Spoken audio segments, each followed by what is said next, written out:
سيدنا السلام عليكم. المهزلة التي عرفها المغرب مؤخرا حول مباراة ولوج المحاماة وتدخل أيادي خفية في منع وترسيب مجموعة من الطلاب وتنجيح مجموعة من أبناء الطبقة الغنية منهم قضاة ومحامون وسياسيون، بمعنى أصحاب الإعاقة إن صح التعبير، وضرب أسطوانة تكافؤ الفرص عرض الحائط، ويخرج وزير العدل الغير العادل يتبجح بمنصبه وماله وتطفو تلك السوريالية الداخلية ديالو على المواطن الفقير بعدما قال بأن ابنه لديه جوج ديال الإجازات وأن قرا في موريال وباه عنده فلوس وزيد. هذه تبين بأن السوريالية الخبيثة الدفينة داخله خرجت وطفت بدون شعور، ولكن بعدما وجهت له مجموعة من الانتقادات حول التصريح الغير مسؤول من رجل، وبعدها يخرج بهذه التصريحات وغير من نبرة صوته بعد هذه الانتقادات التي وجهت. طيب السيد الوزير، هناك نحن امام ثلاث فئات فيما يخص هذا الموضوع ديال الامتحان الآلية لممارسة مهنة المحاماة. هناك الفئة الرافضة لنتائج الامتحان، يعني المتضررة من النتيجة، والفئة التي نجحت في الامتحان والتي قد تتضرر إذا تم يعني تغيير النتائج أو إلغاء الامتحان أو إعادة الامتحان، ثم الفئة التي أتى الحديث عنها والمرتبطات أسماؤها بشخصيات عمومية إما سياسية إما في البرلمان إما في مهنة المحاماة. نرجعوا لسقطوا هذه سنة الحياة، شحال سقطنا ونجحنا. الحياة هي هذه، باش الواحد يفكر باش يدوز امتحانات اخرين. المشكله ديال كليه الحقوق راه كطرح نفسها، نرجعوا لها من بعد. اللي نجحوا تيشعروا الان بالضيم، تيقول لك زعما حنا ما عندناش مستوى باش ننجحوا، باش يتهمونا هذه الاتهامات هذه. وكان الفكره انهم بغاو يتجمعوا حتى هما يخرجوا، حتى هما يديروا معركه، وحتى هما كذا الى اخره. وهذا تيسيء للزملاء ديالهم، حيت يكونوا كيتكلموا يعرفوا ان هناك زملاء.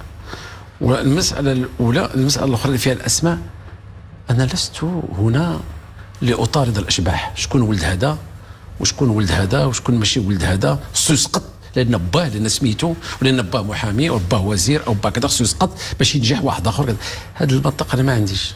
امتحان أجي دوز، بغيتي تعرف واش نجحتي ولا سقطتي، بغيتي النقطة ديالك أجي نوري لك أنا النقطة ديالك، واش نصح معك الورقة ديالك، واش تشوف. ماشي أنا نصحها معك، الآلة هي اللي تصحها معك، عندك اللي تفاجئك. النتائج كطرح أكثر من سؤال حول كلية الحقوق. بعض الردود ديالك سيد الوزير كانت الى حد ما اثارت نوع من يعني النقاش حين تعلق الامر بشخصنه المساله في شخص ابنكم مثلا، ثم تطور الامر الى تنابز الصحافه تعرض ليا، ما كاين مشكل، ولكن الصحافه تعرض للزوجه ديالي، اش دخلت الزوجه ديالي في هذا الشيء؟ ماشي الصحافه اللي كتعرض عليها هذوك المواقع التي تسيء الى العمل الاعلامي.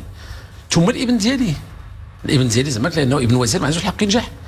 وقلت، وانا ولد الجامعه المغربيه ودرست في الجامعه المغربيه، كنت في حاله استفزاز من حد جاوبت هذاك الصحفي، وقلت ابني عنده اجازتين، وفعلا عنده اجازتين، واحده في كندا وواحده في المغرب، ودرس في المغرب ومع ابناء المغاربه، ونجح مع ابناء المغاربه، ووصل مع ابناء المغاربه، وهو ولد الجامعه المغربيه بحال انا ولد الجامعه المغربيه. بطلوا هذاك الجواب ديالي ابدا. انا احترم كامل الجامعه وكنتعامل معها الان، وكنتعاون معها من موقعي كوزير العدل، وعندي احترام ليها، عندي برنامج ليها. الا كانوا الصحافه كيتلاعبوا بالكلمات وكيتلاعبوا بالاخراج ديال المناقشات، خص الناس الاخرين اللي كيسمعوهم يكونوا عقلاء. الا كان هذاك اللي كيكتب حمق يكونوا عقلاء. ولكن انا فعلا كنت في حاله استفزاز شخص، واذا كان هذاك الكلام ديالي يتفهم خطا انا كنعتذر للجامعه، كنعتذر للاساتذه ديالي اللي درسوني في الجامعه واللي ماتوا، فيهم الاحياء وفيهم اللي ماتوا. باش في هذا الموضوع الجامعه سيد الوزير، يعني مباشره بعد اعلان النتائج كان هذاك النقاش بخصوص يعني هذه الاسماء والضجه اللي وكبت. هذه الفضيحه هي فقط مجرد جزء صغير من الفساد في المغرب.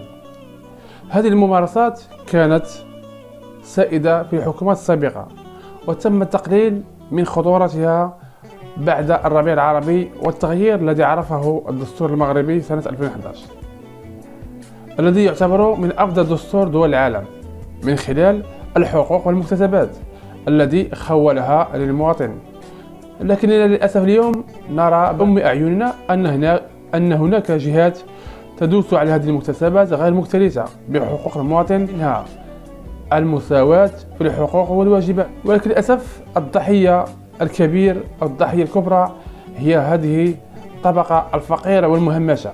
لهذا أصبح المواطن المغربي لا يثق في أحد، لأن البلد طغت عليها المحسوبية والزبونية في جميع القطاعات، وتفشى هذا المرض المعدل وأصبح يجري في مجرى الدم. لهذا وأقولها دائما: عاش كل هذا الوطن يقرأ ويكافح ويعتمد على نفسه بعد الله لأجل ضمان مستقبله ومستقبل الأجيال اللي بعده. ظهر الحق وزهق الباطل، لأن الباطل كان زهوقا. الحال أن هذا هو مغرب نموذج التنموي. كيف لنا كشباب أن نثق بعد الآن في أي خطاب حول الإصلاح في هذا البلد؟ مني غنجيو نحسبوا هذه اللائحة بزاف على الصدفة. علاش 37 عائلة؟ غتقول لي بزاف على خوت. غنقول لك لنقارن رقم التسجيل، يعني تسجلوا تقريبا في نفس الوقت، وايضا الارقام الاولى والحروف الاولى للارقام البطاقه الوطنيه.